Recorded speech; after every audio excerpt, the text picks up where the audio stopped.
Hello, guys. It's me, Italo again. Once again, here Sunday we are posting our video, and today is with Siddiq. Hello, Siddiq. And Yeah. what we're gonna do, we're gonna talk a little bit of Ramadan. For you guys that don't know, we are from the Coaching Direction Group. My name is Italo, as I told you, and I'm coaching since 2007. I have a degree in business and create this group with help of a lot of people, including Siddiq, who is with me in this journey since the beginning. And Siddiq, with you. Yeah, just to share a bit about myself. So I've got a background in law. I still work as a lawyer, and I became a certified coach in 2019, and studying NLP as well. So it's interesting to combine those different disciplines and to see how that can benefit, firstly, my own life and also the lives of others as well. Yeah, good. And today, as the topic of our weekly live or weekly session, we are trying to bring something new every week here for you guys. We're going to talk about Ramadan, and then Siddiq actually will speak a little bit of this and explain a few things. I'm from Brazil. I'm not really used to the Ramadan culture. We don't have a really strong Muslim culture in the place that I grow. But we have similar thing. As far as I understood, Ramadan is a period that have fasting. Is that correct, Siddiq? Yeah. Just to clarify, so Muslims, 1 month in the year, which is Ramadan, they will fast from sunrise to sunset every day. And so during those hours of fasting, we cannot eat any food, we cannot drink any water. We also have to abstain from any intimate relations. And on a higher level, we're also supposed to look about our character as well. So avoid sort of speaking ill of others, any sort of swearing or doing any bad actions as well. So that's something we do 1 month every year. So today's actually the last day. All right, good. As I told you, I'm from Brazil. We have a similar thing in Brazil that we call Quaresma. I'm not quite sure what's the name in English, but it's basically in the end of Carnival until the Easter, we chose something that we like to eat a lot, or we do a lot, like any drinking beverage or food, and then we don't eat this for 40 days, 40, and to see how this impacts our life. But you guys in the next level, right? You're not drinking any water or anything like this. I think the concept is the same. So I think it's similar. What you spoke about is similar to Lent. It's all about discipline and really being able to hold yourself away from something that you want, and then looking at how that helps you develop as an individual. So yes, obviously we do it to a higher degree, but I think the concept is the same, and the lessons I think are the same. All right, that's good. And then this year was like in the ending in the beginning of the summer now, so it was in the spring, and looks like the calendar is the lunar calendar that you guys follow for the Ramadan. Is that correct? Yeah, so just to clarify, we follow the lunar calendar. So the lunar calendar is slightly shorter than the Gregorian calendar, which is the calendar we're most used to using.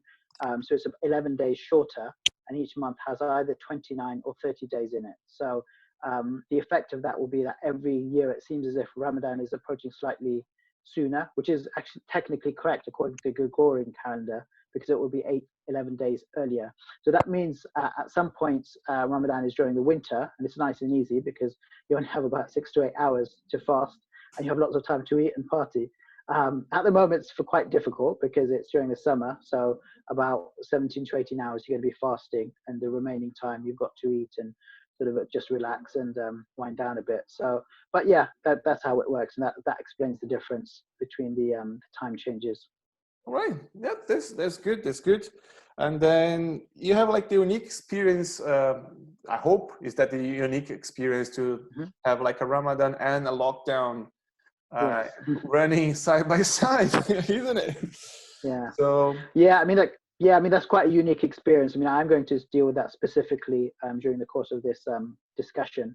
But the good thing is that under lockdown, we do have access to internet, social media. So I've been listening to a lot of talks about how we just shift our approach to Ramadan and the lockdown. And one of the benefits is that we have more time to ourselves to think and reflect. And that's actually one of the points of Ramadan, to really have time to reflect and have sort of me time, as they say. All right, good. And looks like Siddiq prepare a few slides for us. Is that correct? So let me bring this up here so we can talk about it. Here we are. You seeing it all right, Siddiq? Yep. Good, good. So talking It's the about, title screen. yeah, Yeah. it's So just to explain the title. Since Ramadan is coming to an end, I wanted to focus on firstly on what we've learned from Ramadan, and also looking beyond what we can take away from it. And I think one of the things that we can is how you maintain a productive routine in any situations. Because obviously Ramadan has certain unique challenges. But if you can maintain a good routine under those circumstances, surely you can then use those skills and the lessons you've learned into any situation where you have difficulties. They may be different, but as long as you've got the basic idea and the main lessons, you can hopefully use that in different situations as well. good, good indeed. So Ramadan and beyond, maintaining a productivity routine in any situations, right? There we go. Like to change the slides. Yep, is with you. Yeah, so first of all, I just want to discuss some of the unique challenges that we have during fasting that we won't have during other times and how we overcome those. So one of the most obvious ones is dealing with hunger pangs. If you're used to eating at certain times, I mean, most of us will eat sort of breakfast about, say, 9 o'clock, lunch about 1 o'clock, and then dinner, say, between 6 to 8 o'clock. If you're then following a routine when you're not doing that, you are going to feel hungry. But the great thing about the human body is that it adapts to change. So although the first few days tend to be quite difficult, after a few days, your body does adapt to it and you stop feeling hungry at those points. Just in terms of practical advice, what I would suggest is try and eat healthy and nutritious food, because that food will fill you up and therefore you're less likely to get hungry during the course of the fasting day. I mean, we all like to treat ourselves to some extent. We like to eat those sort of sweet foods as a treat, and by all means don't cut that out entirely, but just try and keep that in balance, I would say. The other thing I would say is that in the morning you want to try and eat food that will release energy slowly, so that energy will stay with you at least sort of 3-4 hours. One particular food that's really good to eat in the morning is porridge. That's something I eat myself, so that releases energy slowly and it will keep you going for at least 3-4 hours, Like to make that process a bit easier. Yeah, like a complex carbohydrates. Yeah, exactly. All right, yeah. Yeah. See. Yeah. And then when you say in the morning, what time is this morning? Yeah, so at the moment it's about 3 o'clock. It's about sort of an hour or so before sunrise. That's when you're going to start your fast. So you have a meal in the morning, just to mark that, and then your fast starts at that time. Nice. And yeah, and conversely, what I would say is that when you break your fast in the evening, eat foods that will release energy quickly, because you want that quick energy. So one of the most common foods to start your fast with is to break your fast with, is dates, because dates are very high in sugar and they release that sort of sudden energy. And even if you have just a few dates, you feel it straight away, and it gives you that burst of energy. Okay, good. So yeah, so the next challenge I would say is this is a really big one for me, particularly is dealing with thirst, because although your body will adapt to the change in the food routine, the water, you have a much greater need of it. And if you're not drinking water throughout the day, you are going to feel a lot more fatigued and you're going to have a lot more difficulty concentrating. So in answer to that, what I would suggest is the hours when you're not fasting, drink as much water as you can. What I would suggest is just keep a bottle with you, whatever you're doing, and every so often just keep sipping it, because that's going to be the main way you're going to suffer from fasting. And it's really important that during the non-fasting hours, you drink enough water that will keep you hydrated enough to get you through the fasting hours. Yeah, I'm a person who drinks a lot of water. I drink loads, like 2 liters is my minimum, easily. Wow. Yeah, so that is a big challenge, but in a way you just have to try and drink that amount during the non-fasting hours, which might feel a bit uncomfortable at the time, but it's definitely worth it, because it will just make the fasting a little bit easier. And yeah, linked to that as well is fatigue. I mean, we live routines particularly in the West, when you used to, and I live in London, there's quite a fast pace of life, and you're quite used to just doing things at a particular pace. And you have to realize that you can't work to that same pace when you're fasting, because the lack of water will just make you fatigued a lot more quickly. I mean, I spoke to you just briefly before before this session, just explaining that look, I couldn't do like a full day's work as I would normally, sort of 2-3 hours, and then I need a break or I need to just sleep for a little while because I can't concentrate for that long without the water in my body because I do get quite dehydrated. So what I say is work out a sleep routine that works for you, because if you can catch up on your sleep, that will make it a lot easier.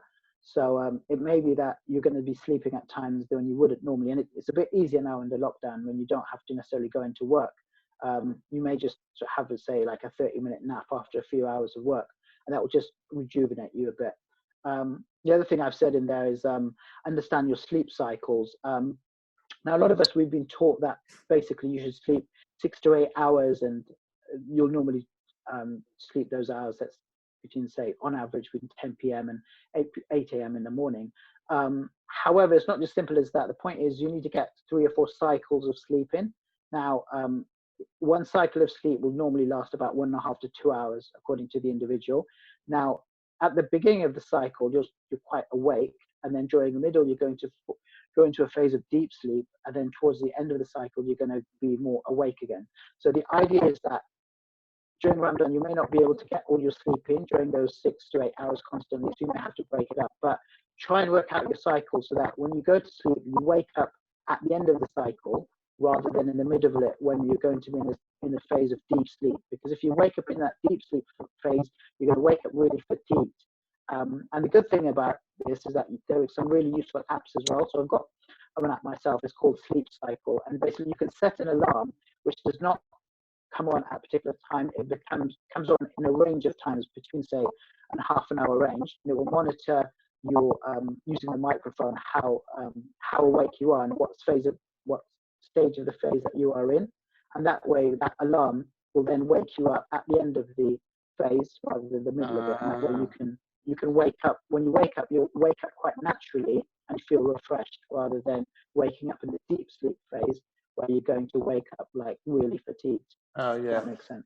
Siddiq, just quite a small thing before we go to the next one, the routine permits. Can you just see if your microphone is connected, because it starts to break a little bit? Okay. Is that any better? Say it again, please. Is that any better? Yeah, it's okay. It's better. It's just we have like a slightly breakdown of cyborg voice, but it's maybe just a little bit of the things on the plug, but I think now it's better. So okay, yeah, brilliant. Okay, so if we move on, so yeah, like I said, if your routine permits, try and get some extra sleep during the day to make up for the lack of food and lack of energy. So one thing I've done, not so much this year, but when I'm going into work, is during my lunch times, rather than obviously I'm not going to be eating, I use that time to have about 20 minutes sleep. And the thing is, if you sleep up to 20 minutes, you're not generally going to enter that deep sleep phase. So it's quite helpful tool to use. Just have like what we call a cat nap, sleep up to about 20-25 minutes, and you can get some rest in without entering the deep sleep phase. And therefore, whenever you wake up during that time, you'll feel refreshed. So that's quite a useful tool as well. Another thing I do when I'm working as well, when I come home, I'll normally sleep for about 1.5 hours or so before after I get back from work as well. And again, that makes a big difference in terms of my energy levels. Good. Yes. And again, linked to that as well. Yeah, I think it's a good tip in any situation, really. It might be other situations as well where, for example, you're just feeling tired, and yeah, if you can actually fit in that little cat nap, it really makes a big difference. That's nice.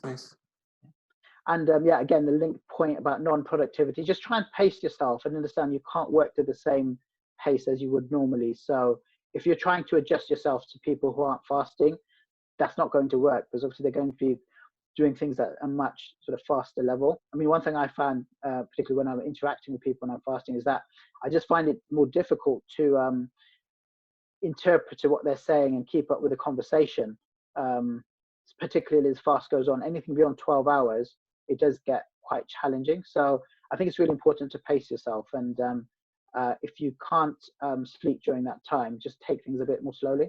Yeah, I think this thing about the pace is really important. Doesn't matter is about knowing yourself. This thing about pace is something that's really important, because every single person have a process, capacity of process that is have a limit. Sometimes you're in a condition like the Ramadan that your capacity goes a little bit down. So you have to pace yourself to adapt from it. Sometimes you're just going through a period of time in your life who is just stressful, and then apart from Ramadan, so it's a different thing, and then you're just stressful because anything's happening in your personal life, or emotionally, or you have any, which happens all the time. Happens all the time. Or have any conditions that you're going through, or you have a condition, then you have, okay, in this moment of my life I need to reveal the pace, or slow a little bit down, go a bit, or bring it up a little bit, because sometimes you're really motivated and you don't want to keep a slow pace. You want to take the best of it, but sometimes you're just down. So this is a really, really, really good thing to do, right? Yeah, so I think this is the benefit of reflecting, because you can use these same skills in other situations as well. Exactly. Right. Next slide now. Yeah. Unless you had any other questions on that one. No. I think it's pretty clear. And then I think, as I told you, these things about the pace and everything, know yourself is really important. And then I think the lockdown is helping you, because you mentioned something regarding like having a nap to keep your energy levels and everything like this. I know that unfortunately not every single person could have like take a nap of 15 minutes, but you can take like 10 minutes of break that you can like not go to sleep, but come down a little bit and have a little bit of relax to refresh it, as you said. Yeah, even if you sit down or just close your eyes for a little while, even that can make a difference. Yes, definitely. So just have that moment to refresh, and then unplug of everything. Say, okay, put everything out. 5 minutes, 10 minutes, committed to relax, because you have only these 10 minutes to refresh your energy, and then move back again. I think is a really important thing as well. Yeah. Right, moving on. So I wanted to, as you said at the beginning, got quite a unique situation this year with the Ramadan and the lockdown. So I just wanted to touch on some of the unique challenges that we're facing this year that we're not used to. One is the fact that there's no communal prayers. Now, one of the things about Ramadan is that, yes, it is challenging on an individual level, but because you have that sense of community, that helps you get through it. You meet other people who are going through the same things as you. Might say, oh, look, I had a really difficult day. How are you finding it? Someone say, oh, it's like, oh, I found it like this. They might give you some tips saying, oh, what do you eat in the morning meal? They might say, oh, I ate this, or like, what's it like? Or if you're in different locations, you might say, oh, what time do you break your fast? And just that kind of camaraderie, the fact that you're going through things together, and in the evenings as well, you have a communal prayer. That really makes a big difference, because you feel like there's a sense of community, a sense of togetherness, and you're not going through it alone. And the thing is, this year we don't have that. So I think a lot of people are suffering from that. But I think a good answer is, like I said at the beginning, we are quite lucky that we have a lot going on online. And there's a lot of online talks from scholars which are talking about addressing these very same issues, which are quite unique and we're not used to dealing with. How we maintain positive during this lockdown, and how we maintain that spiritual connection. And the good thing is we can still continue that, albeit online. And we've got access to specialists as well who could comment on this and give us advice about how to deal with it. So I think that's the first thing. The other thing is what we call no communal iftars. Just to explain, iftar is the meal that you when you break your fast in the evening. And again, a large part of Ramadan is getting together with people in the evening when you break your fast. You've all gone through the same thing. There may have been people who aren't fasting, but there's a great sense of community. And this is one of the things that people look forward to during the day, saying, okay, fine, it's hard now. I can't drink. I'm thirsty. I'm tired. But in the evening, I'm going to get together with all the people that I know I care about. We're going to have a great conversation, and we're just going to unwind together. And it's a really great feeling. And unfortunately, we can't really do that this year unless it's with our own immediate household. But what I would say in response to that is we can still maintain the spirit of that. So, by all means, again, the same way you would before, prepare food and can deliver it to friends and family. And that way you maintain the same sense of community. And you can also prepare or purchase food to deliver to charities who are serving the poor and needy. There's a lot. Another big emphasis in Ramadan is charity and giving to people who need it. And I'm going to touch on this later. But the thing is, this year we have a lot of people who are in that situation around us, and which we can really help. And I think it's a great opportunity to actually engage with people that way. And again, you can share food slightly different way, but still as effective. Yeah, I think it's. I work for a company. I could take names out of here, so no copyright, no. But I have a saying, a slogan, say "Together we thrive." I think still on the Together we thrive is a really big company. But yeah, this sense of community, and with the thing that you already mentioned, that is the capacity of human beings to adapt, it makes us go forward. It makes us to bring energy, give a purpose, and say, okay, let's help here. And this thing about you said, to the charity thing to have in Ramadan as well, to help people together. Luckily, we have the social media, we have Zoom, we have Skype and all the platforms, Facebook, so you can connect with people. And then sometimes it's a good thing that you, as you said, as you mentioned before, you with your household there, so you have a moment to do an introspection and things like this, and you are on your unity, that's your first touch, your first society, the first thing is your family, your first sign of community is your family. So you really focus on it, and then for sure, if you have a friend, you can do something and deliver to that. Do not spend time, but it's still delivering and giving the things. That's amazing. Yeah, absolutely. And yeah, the next challenge which we're going to face tomorrow is the fact there's going to be no Eid gathering. So just to explain, Eid is the celebration that we have at the end of Ramadan, just to celebrate everything we've achieved. And kind of things that you'll do is normally get together with people. There's a communal prayer. You get to greet people. And another thing, obviously we can't do it now, but we're used to hugging people and just being happy about what we've achieved, what we've gone through together. And we're not going to be able to do that this year. So again, that's a big thing for people, and something we're not used to. But I think it's still really important that you maintain the spirit of the celebration. There's still something to celebrate. The fact that you've gone through this together. Virtual hug. You can sit. Yeah. Online hug. Yeah. Somehow virtual hug. You cannot see it. It's not touching, but you know that it's there. Yeah, it's the feeling that's important. Exactly. But like I said, like we touched on already, you can celebrate with the people in your household. You don't need to give that up just because you can't do the other things. And you can also do the same thing with others online. So just to explain as well, I'm also part of, I work with a charity where we run creative events. So we're having like an Eid gathering on Zoom where we're going to have people performing. So again, you can still have the same idea, just online. Normally that same charity we get together in person. Unfortunately, that's not available this year, but we're still going to maintain the idea and have that same celebration. It's just in a slightly different format. And again, I'd say still make the effort, make the special food, get dressed up in your best outfits, still make that effort, because those things are things that you still do and you can still enjoy. And again, like giving gifts as well, this is a big part of the celebration as well.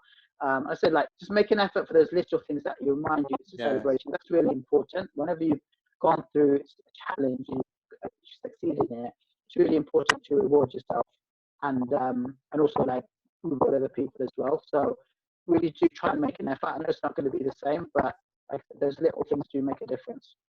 Yeah. Just quick thing, you mentioned it's going to be tomorrow, so Sunday is the last day. Mm-hmm. Yeah. Right, yeah.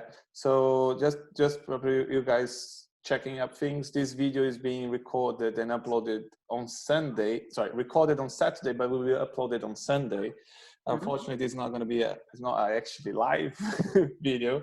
That's why you're probably going to see we're saying about tomorrow is going to be the last day, but the actually end day is Sunday, the 23rd, 22nd, 24th. Oh my God, I'm so lost in time. Yeah. I'm so lost. Okay, 24th. That's the lockdown for you. Yeah. Yeah, that's the. Yeah, but if I could just explain that as well. So yeah, the lunar calendar will be either 29 or 30 days. So normally what you'll do is on the 29th night, you'll keep an eye out for the moon, but it wasn't sighted this year. So that means that the default position is that you will do 30 days. So it could have been Saturday, but because this moon was not sighted, I think a few countries in Africa actually did it on Saturday, but for the majority of countries, because they couldn't sight the moon, they then go to default position and they do the full 30 days. Yeah, just keep better, safe way. Be sure. Right, moving into the next slides. Yeah. And the benefits from the lockdown. Yeah, I mean, we've touched on some of this already, actually. Yeah. I think it's really important when you're in a difficult situation to just take a bit of perspective and see what the benefits are, because they're not always apparent immediately. But when you think about them, there's always benefits of being in a challenging situation and in a different situation. One is having more time for worship and reflection. I mean, I'll be honest with you, although this is a big part of Ramadan, especially when you're going to meet up with other people, as really big networking iftars, or you're going to people's houses. So every other day is some sort of communal gathering, and you end up feeling so tired, and you don't actually have the time or the energy for that personal worship and reflection, which is a really important part of Ramadan. So I think that's a big plus. We've got more time for ourselves to really think and reflect what this means to us, where our life's going, how we can become better people. And I think it's really important to have that time. And this is a great opportunity to do just that. Another thing, as we've touched on as well, easier to maintain adequate sleep, particularly if you're not having to go out to work, you're not a key worker, it's going to be easier for you to actually adopt a sleeping routine that works for you to make sure that you get enough sleep. So me personally, what I tend to do is I won't go to sleep before we actually have the morning meal. I'll just stay awake, and then after the morning meal, after I've done my prayers, I'll then go to sleep and sleep for about 3-4 hours until sort of 8 o'clock or so. And then in the evening, by about 5 o'clock, I'll normally sleep for about 3 hours. So I just break up my sleep into 2 main slots. That's what works for me. That's good. Just rejuvenates me a bit in terms of my energy levels. Another thing is more opportunity to serve others financially or otherwise. Now, one of the dilemmas we often have is that people tend to think that people, particularly in the UK or particularly in Europe, they're not as needy, and therefore the charity that we give is better off being given to people in other countries, third world countries, where they don't have a welfare state. And certainly there's an argument for that, but where it's possible, it's better to give that charity within your own community. And I think this year in particular, with lockdown, there are a lot of people struggling financially. And I think it's a really good opportunity for us to actually direct those funds, that charity, the money and the time, to people within our own community who are suffering at this time. Yeah, I think this makes sense of the global community, because Earth is just one. I truly believe that we have only one house, that is Earth. And people try to arrange or solve the problem in one room, one country. But if you just mess up the other room, your house is not. It's not clean. You only clean the house when all the rooms is working together. That's a good analogy. It's proper done. Sometimes you have the yard. The yard is okay to have like ground in it because it's the yard. But sometimes when you're not gonna have like ground in your kitchen or in the toilet, because it's the place to clean. So you have to understand the differences of every single room or every single part of the globe, and help. And then have people which one is better, doing here, outside. Choose the one that you truly believe that you're doing the right thing. If you truly believe that you're doing the right thing, go and help. You're helping already, so that's good. If it's here is better than there, doesn't matter. The biggest step is help. After is what is more efficient, what is better, and then the second thing. We can do this later after helping, or start to help, and then after see if we can move on or not, what we're gonna do. It's a really, really, really good thing. Yeah, and like I said, there's a lot of opportunities now with the lockdown because people are in difficulty. Another thing is it's easier to maintain positive habits established during Ramadan. So what tends to happen is your routine tends to change a lot during Ramadan, particularly at the last 10 nights when people focus a lot more on worship. Some people might take time off, and then they'll go back to their busy routine, and everything that they learned during Ramadan tends to get forgotten. However, this year is quite unique in that the routine for most of us post Ramadan will probably be quite similar to our routine during Ramadan, just because of the lockdown that we're in. And therefore, your mind tends to associate certain habits with certain anchors, ways of doing things. And therefore, those will hopefully be maintained. And therefore, I think it will just be a bit easier to maintain whatever good habits you've developed during Ramadan afterwards as well, because you're going to be primarily, for most of us, in a very similar situation in terms of the practicalities still in the lockdown. Yes, indeed. And any other thing they want to cover before? Yeah. So again, the other thing is it's easy to access online teaching, fundraising, and other ways to stay connected. Like I said, I mean, if we didn't have the internet, this would be a much more challenging situation. So I think it's important to be grateful for what we have, and we can really make use of all of those online resources. And one thing I would say is that, for example, I mean, otherwise during Ramadan, I'd normally go to a number of talks or events and things like that. But if you go to one event, just the travel time, being there, talking to people, coming back, that will just tire you out. But and with the current timetable, if you've got you could do 3 or 4 webinars in a day, because you're not having to travel. So you can actually get a lot more from them. And the other thing is you could also tap in and out much more easily. If you go to a webinar and then you've got something else on, it's quite easy to just leave the webinar. It's not as easy if you're meeting somebody in person, then after 5-10 minutes, you know what, I'm bored now, I'm leaving. So there are a lot of benefits actually. It is a practice thing, and if you that was watching us right now and you're still watching us, do not okay, yeah, you did not left, just like the video, share with people that you know about Ramadan. Yeah, then we're gonna move on. Leave a comment below. Any questions so far? Yeah, so hopefully people are still with us. Yeah. Definitely, this person who is watching us is still with us until today, until now. I believe it. Right. And is that in the last one? Is basically what we're talking since the beginning. That's major. Yeah, I mean, I think we're in quite a unique situation in that. I mean, normally what happens is everybody's dealing with their own issues, and one of the reasons we have difficulty connecting with other people is that people are dealing with different issues, and when you come across somebody who's dealing with the same issue, quite often you have that rapport, that sense of camaraderie. I mean, I remember one time when I was leaving a particular firm, there was another of my colleagues, he was leaving at the same time. We were going through the same sort of struggles. We became quite close at the time, primarily because we were going through the same struggle together. Again, similar situations when you go through exams together. Again, when I did my coaching diploma as well, a lot of the people that we did the assessments with, you just have that sense of camaraderie. And we've now got this unique situation where everybody's going through the same thing all at once. And therefore, I think there's a much greater sense of community in that we're all going through this difficulties together and we're all going to overcome it together. And I think it's a great way to tap into that, particularly when it comes to helping other people. People need food, they need shopping, they need medical facilities. Ramadan is the perfect time to go out there. Well, not always physically, but to go out there and help them. Yes. And then moving on,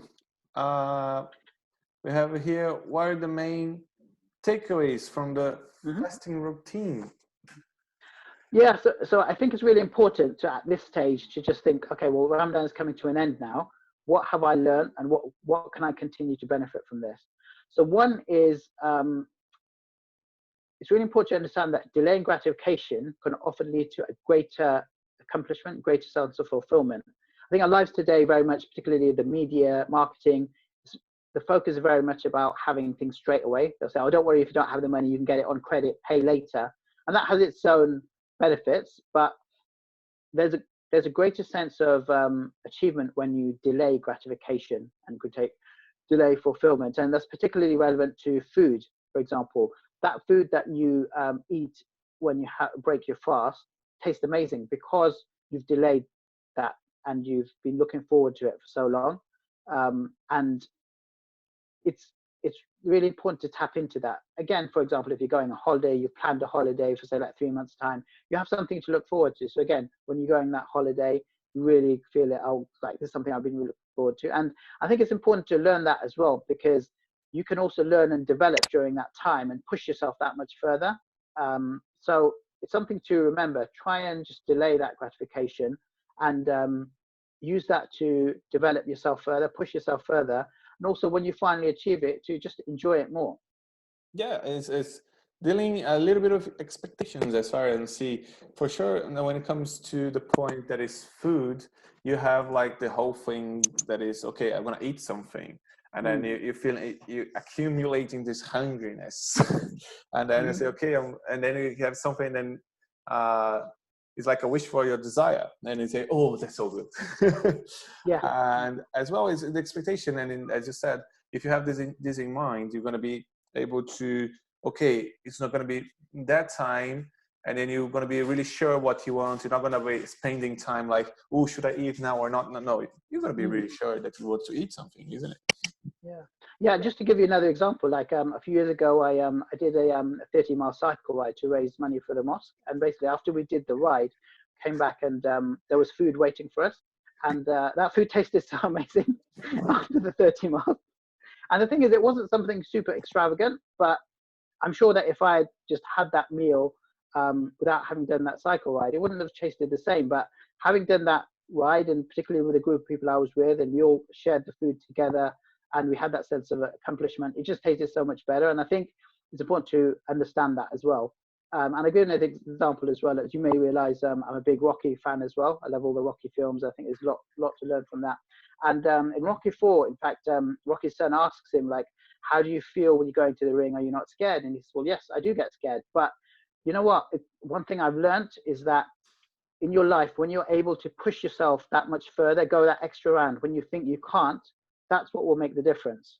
And even in training as well, we have this concept of progressive overload, where when you're training, you want to keep on pushing yourself in terms of the intensity or the weight that you're taking on, because that's where your gains, that's where your improvement will come. And the same idea with Ramadan as well. It's like you push yourself to go that full length.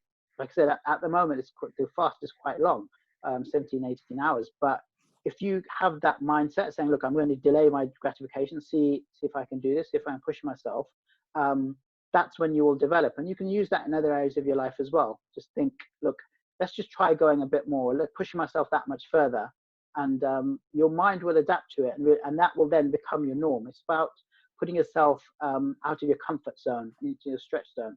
Yeah, into the stretch zone, avoiding, this is a really, really particular thing that I always do. Everybody say, oh, you have a comfort zone, stretch zone, and learning zone. Most of these graphics are circles. They only forget to put one zone that is the panic zone. When you stretch too much and for too long, and you put a lot of learning in a small period of time, because just flip to the panic zone or the overwhelming zone or whatever it is that's too saturated. You just cannot take it. So this is linking exactly what you told about the pace. So you have to go with the pace, the best that you can do. And indeed, as Rocky 4 on the fourth movie, go to your limit and try to do a little bit more, the extra round, the extra thing. And the extra one, if you fail in the extra one, you already crossed the line. You already crossed the finish line. So, I ran 10 kilometers. Let's run one more. You already accomplished it. You have 10 kilometers run. You go to 10.99. No, it was just 5 steps to get to 11. No problem. You already did the 10. That was your goal. And here you are in the extra part.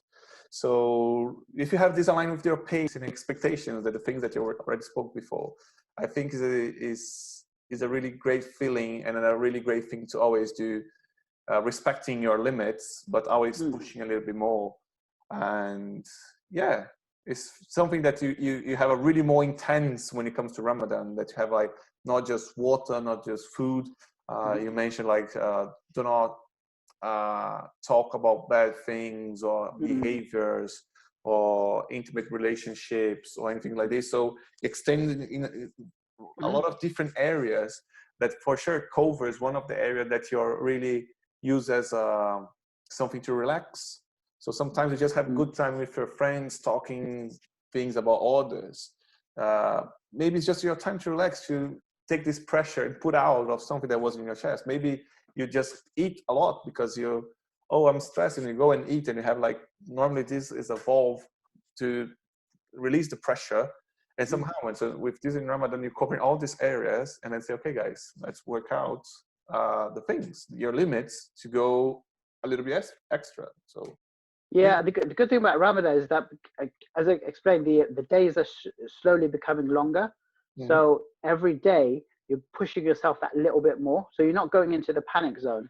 So you're just comparing the days. The days are now, the fasting time is about 1.5 hours more than it was at the beginning of the month.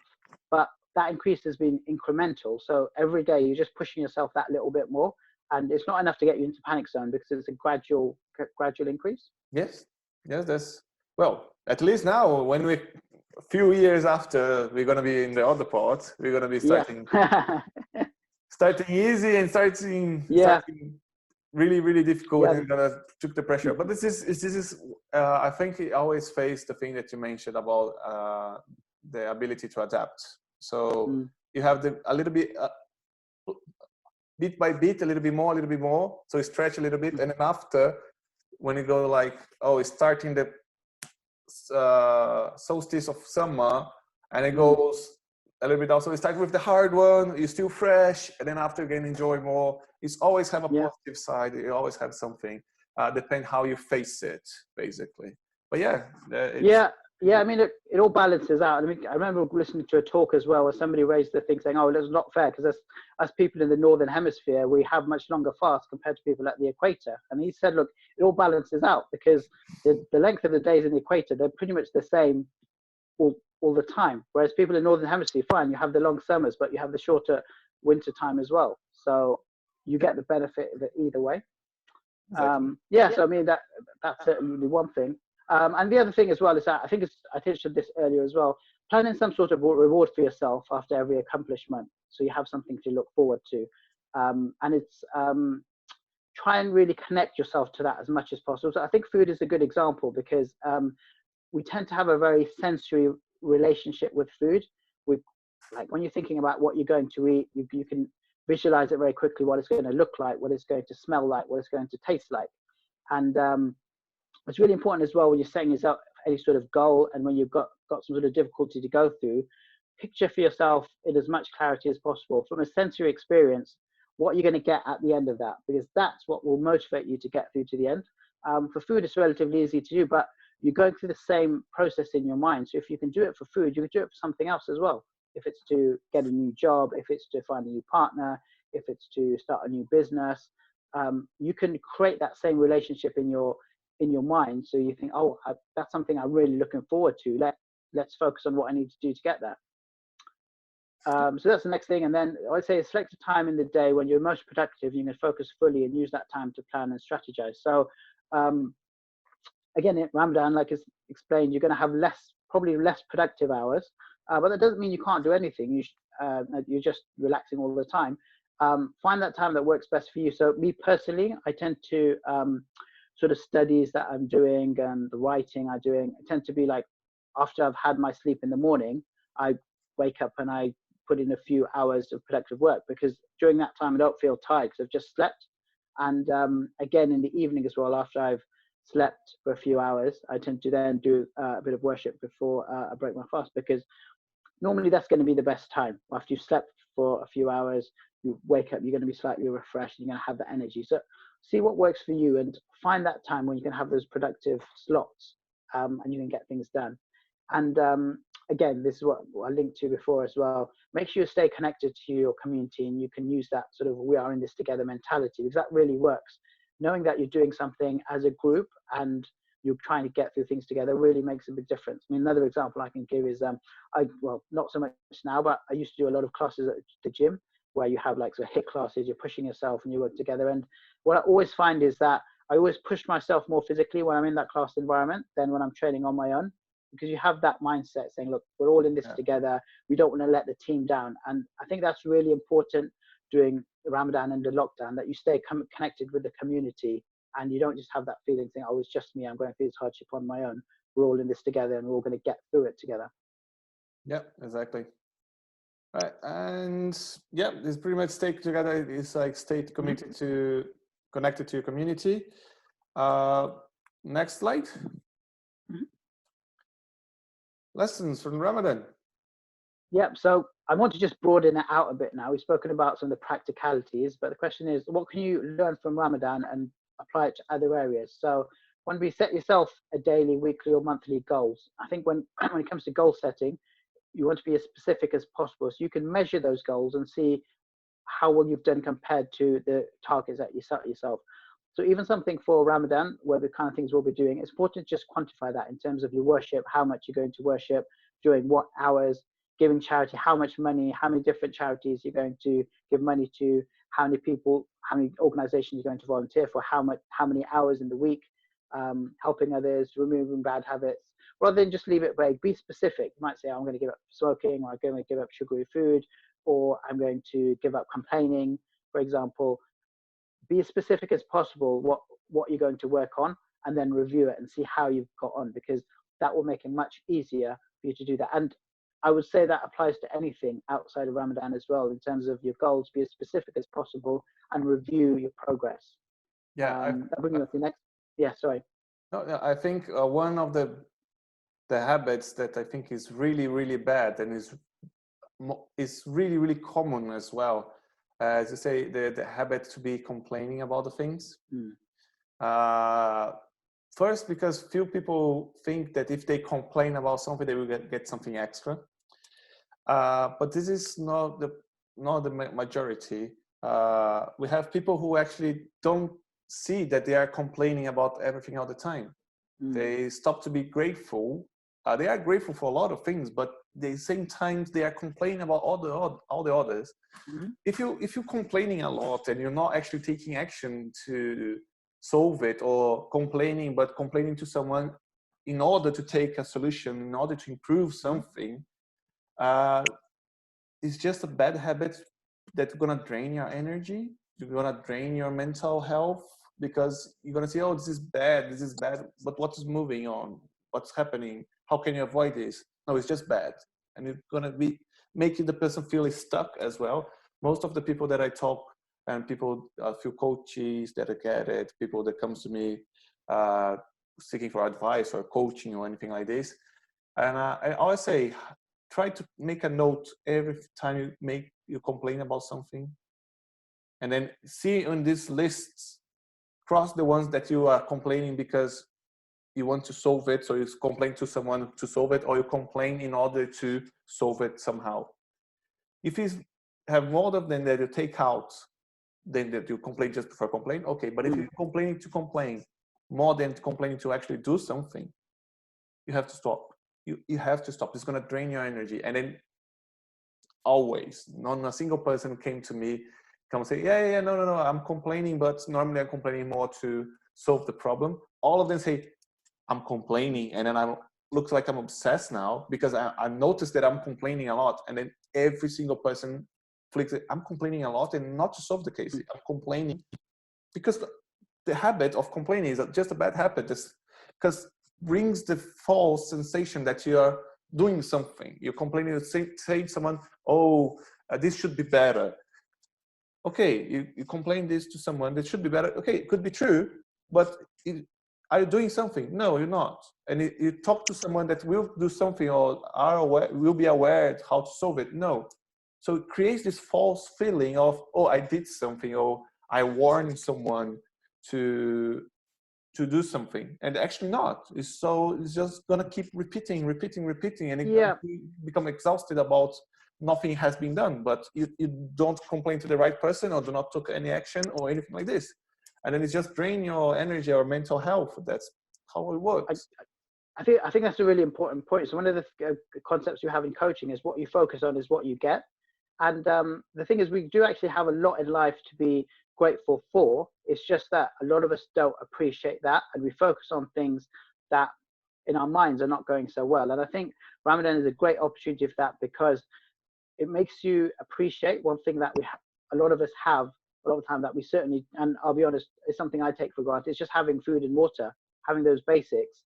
It's not something that on a daily basis you tend to be grateful for and think, oh, I'm so glad I have this. But in fact, when it's taken away, you realize how important it is, and how grateful you should be that you have that, and it enables you to do so many other things. So I think that's a really good example. And it's like you said, gratitude is so important. If you spend time focusing on things that you have to be grateful for, and Ramadan is a great time for that,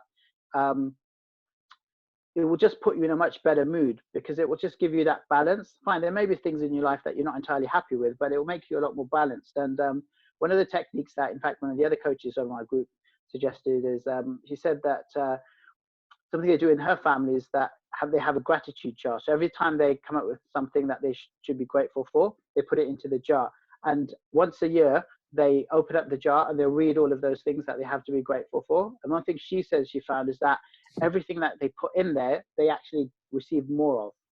And that makes sense, because in fact, your mind is more aware of it, of these things that you're gaining, but you're not appreciating. So I think that's a really important lesson as well. Yeah, indeed. Right, moving and on. I think I think it brings me on to the next point as well. I mean, just about measuring the performance. I think it's really important just to stop on a daily basis, just see like what went well and what you need to improve. I mean, it's something I've been doing. I've been slightly varying my sleeping routine during this time, just to see what works better for me and what times I'm most productive. And then just linked to your point about gratitude, I think it's really important to have this mindset of abundance. Many people just feel like there's a limit of resources, and therefore you need to get as much as you can, because otherwise there's not going to be enough. And one example of that is people bulk buying during the lockdown, thinking, oh, there's not enough, therefore we need to get more than we need, and not really caring about the effect that has on other people. Now, that's very much what we call a scarcity mentality. But in self-development, we focus on this abundance mentality, and that the more that you give, the more that you get. And that is certainly the mindset in Ramadan. Just to give you an example, during Ramadan, the same normal acts that you would do at other times, the spiritual reward you get for them is multiplied several fold. So again, you have that feeling of abundance. Another really nice example is that God says that if you feed a fasting person, you receive the spiritual reward of their fast without any reduction for them. So you both get that same reward. And I think that's such a nice example of the abundance mentality, where you're giving to somebody else and you're not losing, you're not having to take from them, you're both getting the same reward. And it's such a beautiful example. And I think we should apply that to other areas of our life as well, thinking, look, the more that I give, the more that I will get back. And I think it's very much linked to your point about gratitude. Yeah, indeed. And another, I mean, another thing, I think, whatever happens during one day, just realize that tomorrow's another day, and one small act would make a big difference. It might be in some days, particularly Ramadan, like things didn't go so well. You were really tired. You didn't manage to get much done. Didn't manage to do much worship. You weren't maybe you had an argument with somebody and you feel really bad about it. But just think, tomorrow's another day. Tomorrow's always another opportunity for you to be a better person. And I think one really good example of that is what we have a night called the Night of Power in the last 10 nights. And the things that you do on that night, they will be multiplied several times. So it says it's worth 1,000 months. So anything good that you do on that night, the reward will be multiplied by that much, which equates to about 83 years. And I think that's really important, because even if one day doesn't go well, there's always another opportunity. And sometimes you could be doing the same thing on another time and you could get a completely different outcome. And just to give you another example, like some years ago, I was applying for jobs. I was out of work at some point, and I sent my CV to, in fact, the firm I work for now, and they replied saying they didn't have any particular vacancies, but they would keep my CV on record. And then a short while afterwards, about a month later, they contacted me and said, oh, you know what, a vacancy's just come up, and since we need somebody urgently, and since we've already got your CV, we're not going to advertise this vacancy elsewhere, so we'd like to interview you. And I think that was just a great example where I put in the effort on one day, it didn't work out, but that same thing on another day in different circumstances resulted in a different outcome, and I was granted the job, and in fact, I'm still at that same organization. And I think you just have to appreciate, if whatever happened yesterday, just leave it yesterday, renew your intention every day, and just try and do better the next day. You never know, you might get a different result. Yeah, indeed. And I think the next point you'd actually already touched on. It's all important to always set aside time to appreciate all the things you have to be grateful for. And one of those is the food that you have when you break your fast. The fact is that it's that hope of having something to eat that gets you through the fast. And the fact is that many people in the world, they don't have that. They may be fasting, but they won't have the food at the end of the day. And it's really important, firstly, to be grateful for what you have, and also anything that you have in excess as well. Use that to help other people. If it's time, if it's money, whatever you can do, try and help other people. Because the example I gave earlier on, if you feed a fasting person, you get their reward of their fast without any reduction for them. So it's a win-win situation. Indeed. And another thing that I touched on earlier as well is that when you're setting goals, try and envisage them from a sensory perspective, and that will give you the motivation. So, like I said, with Ramadan, it's relatively easy with food because we have such a intense relationship with it. Where when you think about food, primarily we're going to be thinking about our senses. You don't get many people saying, "Oh yes, I'm going to eat this food at the end of the day because it will meet my nutritional values." That's not the sort of relationship we have. We have few people that do it indeed, but this is like more people who are really focused on getting fit or have a competition, or they are professionals in this environment. But I don't think many people do it when they're fasting 18 hours. The general people in the general, I never. Particularly when you're fasting, it's a much more emotional relationship, I can assure you. You're definitely going to be picturing what you're going to eat in as much detail as possible. And I would say use that for your other goals as well. Try and picture them and equate them to your senses. Try and understand what it's going to look like when you achieve that goal, what it's going to sound like, what people are going to say to you, how you're going to feel once you've achieved that thing. Because if it works for one thing, you can replicate it, what we call as modeling. You can use that same technique and apply it in a different situation and hopefully get a similar outcome. So I think that's another really important lesson as well. Yeah, we do this a lot in coaching, to be honest. Like put you in the future after a completion, after you achieve your goals, anything like this. And it's true. It's really true. And not quite in the end, but coming to the end, right, guys? Yeah. So, I mean, obviously, I'm going to open the floor to you if you've got any further questions. But one thing I'd like people to just consider moving forward is, what productive habits have you established during Ramadan? Or if you hadn't, what could you have established, which hopefully you can maintain in the future? Just think about the different routine you've had and what went well, and focus on those things, and just think about what you can take forward and what different situations you can apply them to. And even if you weren't fasting, having heard this, just think about that. What can you learn from what we've discussed today, and what new habits can you bring into play in the future, particularly with the lockdown looking to be eased over the next few months?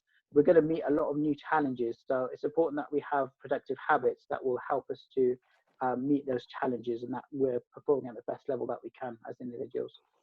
Yeah, I think it's the topic is pretty much the Ramadan and everything, but we have a lot of similarities to different things in different aspects of life. For sure, every single person who have a child, and specifically who have two or more, know that sometimes you have like a period of time that you have to sleep whenever you could sleep. Your kid is there, is like that 10 minutes is crucial. It's just like, oh, I'm about to give up of all life. Well, no, I cannot give up because I have another life depending on me, but I'm about like to just become desperate and call someone to help me. But I have 10 minutes and you wake up and say, okay, I'm better. So focusing on things like this, scheduling. Another thing that you said as well was like, once you have less energy, you can understand how you work better. Because when you have like full energy in abundances, it's any time of the day you have energy for it. But once you put your energy down, you're gonna notice where you have more energy, where you have more productive, or how you work better. So you're gonna be really clear to you, like you said, after I ate. After the last meal, and then after you had some sleep, for example. Yeah, had some sleep. When you wake up, the first time you wake up, you become more productive. This is definitely not me. I am exactly the opposite. I wake up, when I wake up, I'm not the person who is sleepy or grumpy, but I'm not productive. Never was productive in the morning. But in the middle of the day or evenings, coming to the night, my engines is already warm, is already working, so it's good. And I know this is because I did some exercise. So the first, if I want to be productive for the whole day, the first thing that I do is go to exercise. This is a pattern that I know, but at the same time, I only use it when I really need to. Because if I start to use this a lot, I have two things. I start to eat a lot, like a monster. And the other thing is I become tired. I become like, if I don't do it correctly, like preserving my knees because my knees are bad, or and things like this, it's in the long term, I know that I'm going to have to go to physiotherapy or anything like this because my knees just not handling well my activity in the morning through a really stressful day. Yeah, I mean, that's a good example. Just those few hours after you've had a really good workout, you have a lot of endorphins in your body, you have that energy. And if you can make use of that time before you get that sort of energy drop, yeah, Yes. that's a great opportunity. And I that's think what's important to, yeah, just see what works for you in your situation. Like I said, we can give generic points here, but ultimately what people need to do is adapt that according to their own situation. Just like you said, if you have children, what's going to work best for you, what routines, and how can you work that into your own routine? That's when you're going to get the benefit of these things that we've spoken about. Yeah, definitely. And from in my perspective, for me, is when I do exercise, my body actually wake up, and then for sure just after, I'm really really energized. But even in the 5 hours later, I still like keep aware. My body is aware, and then I go to sleep and then restart over again. And things that's really good to know that you have like this sleeping cycle. I knew that we have like to do 2 or 3 cycles, and sometimes when you wake up in the middle of the cycle, it's just horrible. It's like you have not a single minute of sleep. You're like just like, what happened? A truck just hit me. The interesting thing is sometimes it's better to sleep less, but wake up at the beginning or end of the cycle compared with sleeping a little bit more, if it means that you wake up in the middle of the cycle. And that's why it's important just briefly understand the science behind it. Yeah, and understand how you work. This is pretty much changed for each single person. So people probably have bigger cycles, or this is we actually need to see every single person have a different cycle, and have a different cycle depending on what they did in the previous day. Because I remember I had an event of 5 days that I was working. Was incredible how I could survive, because in total I slept 8 hours in 5 days. Because it was a really, really intense thing that happened in my university. It was a huge event with more than 10,000 people. I was responsible for 10 departments, not 10 departments, it was like 6 departments, but more than 100 persons. And it was a nightmare. And every single day had 2 or 3 events going in parallel. Was gaming, like football games, football matches, was people doing some exercise activity and have like a party and have competition, a different competition for arts and things like this. And I have no time to sleep. We have like meetings starting at 1 a.m. and goes 1 a.m. to 4 p.m., 4 a.m. And then for 4 a.m. to 8, we had like break time.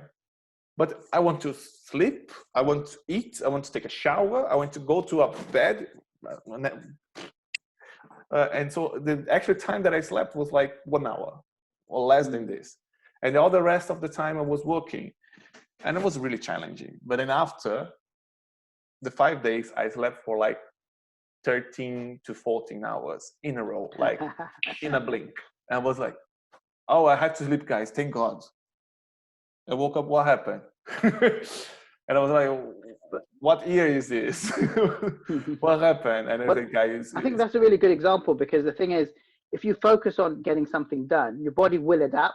So as difficult as that sounds, because you had that focus saying, I've got to do this, for those 5 days, you were able to limit your sleep and your body followed. But once that thing was over, then your body then went back to its make up for that. So Yeah, I think that's a good he example went as back well. for the lost hours. Yeah, exactly. I was earning. And then for sure, I think that's the best quality. I repeated this already 3 or 4 times here, and I always repeat in my daily basis when I talk to someone. The best ability, the best skill that human beings have is the skill to adapt. So we can adapt. For sure, we have limits. Each single person have a different limits depending what you're adapting for or what you're developing. But we can, and we're gonna deal with it somehow. Some people are gonna be resilient. They're gonna go there, adapt to this situation, and then after go back to the previous state without losing much. I have people who just adapt for real, like go to another place, adapt to that place, and be the other place, be the other person, change, evolve, or whatever. And have people who are like a mix and just learn and stretch, or it's just the way that you deal with it. And for sure, I think from in my opinion, everything was really clear. Thank you very much, Siddiq, for sharing anything. No, you're welcome. It was enjoyable discussing it, and also getting a different perspective from you as well, and looking at some of the questions that you had and seeing some of your insights as well. It was good to see how those skills are transferable in different situations. Yes, definitely. We can relate it somehow. This is you guys have like this really intense setting date, this period, but everyone have challenge in their life. Sure. Everyone can have something, and then we are not specialists for eating or psychologists or anything like this, how to deal with it. But we are, if anyone have any questions, if anyone have questions regarding Ramadan, Siddiq, you can comment below. Siddiq have access to the website and answer it. If you have any questions regarding coaching, how we will operate, what the things that we talked, if you want to participate in our weekly sessions, if you want to come to the spotlight, or if you're willing to see someone talking regarding any specific topic, we already had like homeschooling, working from home, tips to deal with anxiety in a daily basis with Nadia. That was amazing. I always recommend. The last one was one that I did in collaboration with another group, talking about creating building a team, that you can see on the Facebook page as well. We have our Instagram.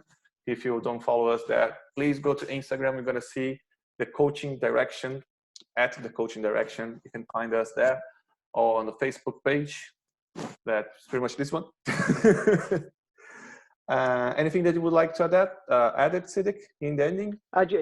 Just to reiterate what you said, I mean, please do get in touch with us, because we'd love to hear your comments, your questions, and in particular, what you'd like us to talk about, because we'd like to really focus our future sessions on particular things that you would like us to comment on, and particular issues you may be facing in your life. And the great thing I think about the coaching direction is that we do have quite a wide variety of different coaches with different styles. So it may be that there's different perspectives they can provide that can really help people with the sort of challenges they're facing. So yeah, please do get in touch with us. Yeah, indeed. Well, guys, I will finish here. Once again, thank you very much, Siddiq. Thank you. And let me just stop sharing the screen. Oh, here we go again in the big screen. I could finish this earlier, but I think it was really good. That went on for ages, man. Yeah, it ran a little bit. So thank you very much. You had the comments in between, but I was just thinking, I hope we get it right first time, because I don't want to do this again. No, it's fine. If it's half an hour, then fine. But if it's like over an hour, and if you've got to like do it again. Okay, guys. See you. Bye bye. And